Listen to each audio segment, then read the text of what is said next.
fof salminirama yinde mum e yettode mum min mbiyetemi ko Mamadou Sakho ɓe ɓurɗo andirede Mamadou Allah Sakho Hamadou Hunare. Bon aɗo addan ɗum sosede ko yiɗde ɓamtude wuuro ngo ko ɗum addan ɗum sosede. O fudri d'abord ko groupe WhatsApp alors ko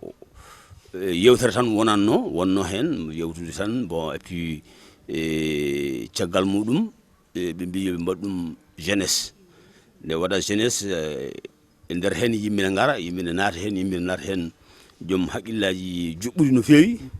joni noon nde ɓe pelliti hankkadi yo won hunde taw wona yewtere tan taw wona mbaɗɗade selli bo alors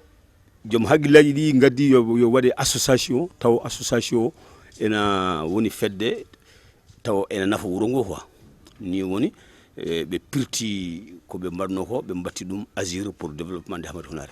Commune puɗɗi wadde golle taw mana ganduɗa hoorema golle payɗinde kena lelna ɓerde yimɓeɓe wonde holko ɓe kalano e ado d'abord ɓe mbino aɗo ko politique aɗo ari tan ko wadde politique. Bon nde golle puɗɗide yimɓe ado en puɗɗi wadde ko d'abord coodi ko mbaɗi débloqué mi anda 1 million et quelque ou 1 million coodi matériel pour assainissement. Bon aɗo fuɗɗi ko fittude min mbaɗi ɗo en à peu près ma won hakke 3 mois chaque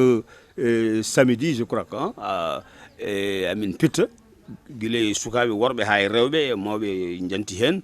bon min mbaɗi ɗeɗon golle min mbayi ɗeɗon golle payɗinde quoi fittude bon caggal nde ɗum yawti bon holko aɗo waɗi reboisement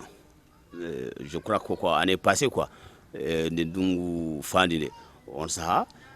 keeɓi ko je crois que 500 et quelques arbres je passe min keeɓi bon fof awama ɗo et puis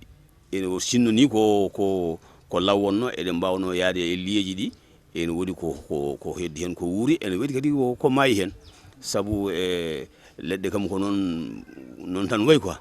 bon suivi o ɓuuri tidde et surtout mana e nder ceeɗu he voilà ko heewi maayi hen mais ko heewi kadi wuuri hen nde aɗo yeehi ha sosande wattama aɗo agir pour développement de Hamadou Hunare natti jeunesse bon waɗa ko mana ganduɗa hoore maɗa kala bawɗo wonde kala hungol quoi goto fof funa ɓe mbiya mi hunani tel ɓe mbiya mi huni tel alors ɓeɓe 100 000 ɓeɓe 25 000 ɓeɓe 30 000 ɓeɓe 50 000 mana ɓeɓe 1 million alors ɗum rendina kadi waɗa pied waɗano pied ko par mana ganduɗa hoore maɗa pays c'est à dire wonɓe France ko 10 euros par mois wonɓe américaine ko 10 dollars e wonɓe angola en yaade mozambique en ko 10 dollars wonɓe Afrique centrale ɓe ko 2000 francs par mois e wonɓe ga en à partir de Côte d'Ivoire en ga en ha arta e meɗen ko 1000 francs par mois kadi wona forcé wonno quoi wona forcé ko kala jiɗɗo ɓamtare wi ko c'est vrai aɗa yiiɗi Hunare ɓamto bon a waɗi hen hoorema ka ko ado jeyɗa kaɗa yiiɗi ɓamtude Hunare kala ko mbuɗuma anne aɗa wawi wadde hen forcétake noon kaari il faut forcé piya bon oɗon hayso tawi ena aroya kono suwa fuɗɗo taw ko oɗon fannu aɗo heɓno hunde seeɗa rendini alors piyeji ɗe e ko hunako rendina alors ɗum woni compte banque udditaɗo henna e Hamadou Hunare voilà ko ɗum serdi aɗo e association ngaji on goɗɗi nani hen quoi par ce que kamɓe ko international kala ɗo Hamadou Hunare najo woni e aduna he so tawi aɗa e nder aɗo alors et puis aɗa fiya piye mana ngara kalisaji ɗi ko ɗon ndendata e Hunare compte banque udditama ɗo e trésorier général ko Digiri Camara e Sambou Sy ko ɓen woni trésorier général en ko fate affaire mairie ndi bon amin jogue mabɓe relation minen kam ado kam ene waɗi ɓe respect parce que so tawi neɗɗo wiyama ko lamɗo ko Allah lamini ɗum kala ko waɗa wuuro ko kañum jeeyi wuuro il faut tintina ɗum en ala fof ko ado waɗani tintinani ɓe d'ailleurs nde ado watta sosata mana ganduɗa hoore maɗa bureau e wuuro he ado yeehi d'abord haalniɓe wonde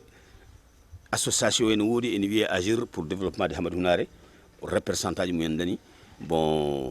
woni dalil ko e alaji Mbondi Dabo en wonno e hen Alpha Dramé omo hen alaji Talla en aɓe ken bon et puis Mamadou Sakho ene hen ene wonde Aliou Koundour e woɓɓe ɓe jejjitmi e aussi Cheikh Oumar Sokom ɓen jaano toon mbaɗi ɓe présenté nde bureau ngo kadi sosa jeehi kalniɓe bureau sosama ko tel bon kadi kala golle ɗe aɗo waɗata au départ nde aɗo yiɗi wadde assainissement o yeehi teddiniriɓe wonde aɓe jiiɗi wadde assainissement ɓe coodi matériel mabɓe foof ene hiɓɓi ɓe jiiɗi wadde assainissement teddugal mabɓe ne hen e momin tawino ɗon ko Samba Sylla hoore mum et il était très content par ce que ñande yimɓe puɗɗoto mana ganduɗa hoorema e fettude nde o telfini o wi ko c'est à dire aɗa andi lamɗe jeeya hoore mum toujours a noddete wi mbiya ya ar nokku tel taw a waldani bon o wi o wondi koye lawol woni so wona sinno hunare wonno o aratno o yanta e amen voilà et puis nde yimɓe pewnata kadi mana ganduɗa hoore maɗa e valtuloji to dispensaire to ɓe teddinirama nde karoje ɗe kadi nde yimɓe ji e probléme karo kalni mana ganduɗa hoorema aɗa andi kawral Amérique woni membre mabɓe ne e nder ado bon ɓen noon tintiniɓe oɗo probléme en woodi kawral Amérique wi kañum ƴetti charge o ɓe nuldi kalis o ko minen ɓe nuldi ga henna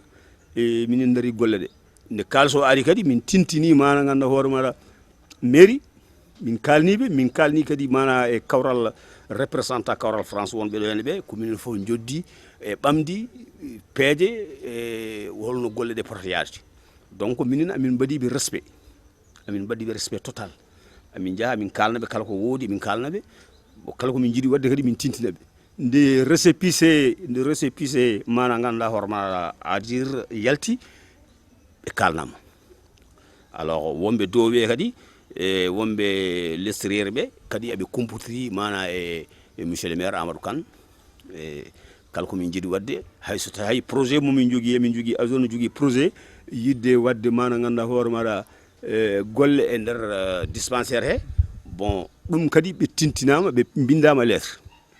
Amadou Kane windama lettre amin kuppotiri e mabɓe min ganduɗa noon so tawi kamɓe aɓe mbaɗi min mana ganduɗa hoore maɗa e considéré comme no foti won no hanniri ni walla ala bon amin jii kam au départ o oɗo saaha joni ena samori seeɗa par ce que wona kamɓe tan e population o hewɓe mbiyanno ko aɗo ko politique tan ari jiiɗi ko ittude Amadou Kane somin jitti on hoto min paari ko Allah jojini Amadou Kane min mi wawi ittude Amadou Kane alors e joni ɓe puɗɗima famde wonde mana ado ari ko golle ado ari ko liggade wona pour politique première waɗi assainissement ko Allah haji dartini deuxième chose waɗi reboisement troisième chose ɓe mbaɗi hen mana ganduɗa hoore maɗa valtuloji on saaha valtuloji ne manqui e nder dispensaire he so hayso tawi debbo garwi yeehi koma yimɓe daro e dow muɗum ene ɓokka bon ɗum yiyama grâce à Abdourahmane Sokom o haali neɗɗo yalti e nder ado e ƴetti total wi ko noon ko e dow inde ado ɗum waɗama et puis 16 mo rewɓe jibinta ɗo ko 16 goto wonno so tawi debbo goɗɗo ari soɓe goni garuɓe soɓe goni yimɓe ɗiɗo goto o lelata ko leydi ma oto jippo alors nde oɗon probléme kadi yiyama aɗo haali waɗi lancé ko nden kawral Amérique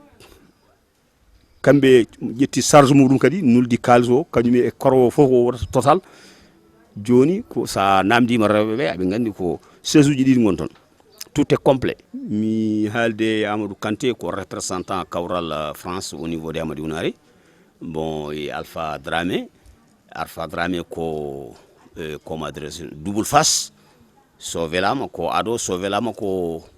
kawral bon min kaldi min yiɗi am ko pelle ɗe fof yo ndendu hayso tawi ndendani goni fedde wotere goɗɗe ɗe hote maayi quoi goto fof ne fedde mum kono enen fof mbiɗen ko ɓiɓɓe hunare jiɗɗen ko hunare ɓamto yo pelle ɗe ndendu mbaɗa bureau ngo taw ko fedde fof membre muɗum nani hen kala ko wawi kala ko kawral wawi addude walla association goɗɗo wawi addude ko kañum jogui projet muɗum sippiri ha heeɓi projet o ari wuuro he so ari wuuro he arata koye nder bureau he so naate bureau he kadi natti wonde projet kawral tan walla natti wonde projet mana e comment dirais e ado tan ko pour hunare fof hankadi ko pelle ɗe fof ndendata ƴeewa holno ɗum waɗirte ko juuɗe koma juuɗe ɗiɗi mbawi laɓɓinde quoi bon koma ndenden mbawen fewnude wuuro meɗen so tawi ɓe daari ga ɓe daari to goto fof wonda ko goɗɗo ala fof ko nafata polémique hakkude meɗen ala fof ko fewnata quoi il faut yimɓeɓe ndenta gona gotum an mbiɗa ko mana ganduɗa hoorema hunare ƴiɗɗa ɓamtude o wi ko hunare ɓiɗi ɓamtude minne mi jimi ko hunare jiɗmi ɓamtude ndenden ɓamten hunare goto fof adda miijo mum joom peeje gadda peeje mumen joom kalisaji gadda kalisaji mumen joom doole gadda doole mumen ndenden pewnen wuuro meɗen ɓuuri dani